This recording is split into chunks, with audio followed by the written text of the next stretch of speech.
You don't blame the president's own language of calling some of this politically motivated a hoax. It was a phrase he used at one point. Very dishonest people. Now the Democrats are politicizing the coronavirus. You know that, right? Coronavirus. They're politicizing it. We did one of the great jobs, you say.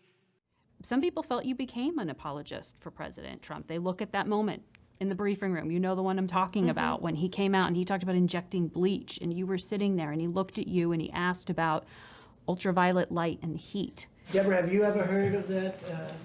The heat and the light relative to certain viruses, yes, but relative to this virus? Not as a treatment. See? And That? you start talking about fevers. You No, didn't see, say this is the no. Okay, Tell me. so let's go back to that because that's a really critical moment. He was not speaking to me. He was speaking to the DHS scientist that was 2 seats over from me that entire time. When he finally turned to me and said, could this be a treatment? I said, not a treatment. You can look at the transcripts, not a treatment. That dialogue was between the President of the United States and a DHS scientist. I have always been respectful of offices, and you can see I don't criticize people specifically in public. I don't think that I always think that you need to transcend that, and you need to find a way to communicate effectively where you're not criticizing a person in public. So when he did turn to me at the very end of that dialogue, I said, not a treatment. Now, it's in the transcripts. It never got picked up by the press as that is what actually happened. Your answer when he said bleach, you said not a treatment. Not a treatment. When he turned to me and said, what do you think? Could this be a treatment? I said, not a treatment. But that moment was completely lost. And then there's, skits on Saturday Night Live. We all mess up sometimes. You threw the ball wrong. I didn't say don't drink the bleach. One of my people came up to me and said, Mr. President, they tried to beat you on Russia, Russia, Russia. That didn't work out too well. They couldn't do it. They tried the impeachment hoax. That was on a perfect conversation. They tried anything. They tried it over and over. They've been doing it since you got in. It's all turning. They lost. It's all turning. Think of it. Think of it. And this is their new hoax. And so far, we have lost nobody to coronavirus in the United States. Nobody. And it doesn't mean we won't, and we are totally prepared. It doesn't mean we won't. But think of it. You hear 35 and 40,000 people, and we've lost nobody, and you wonder the press is in hysteria mode.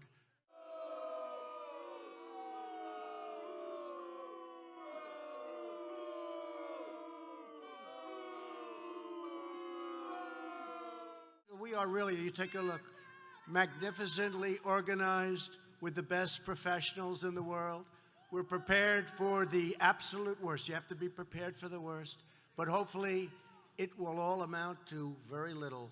That's why I tell you, when we have the flu with 35,000 people, and this one is, we have to take it very, very seriously. That's what we're doing. We are preparing for the worst. My administration has taken the most aggressive action in modern history to prevent the spread of this illness in the United States. We are ready. We are ready. Totally ready.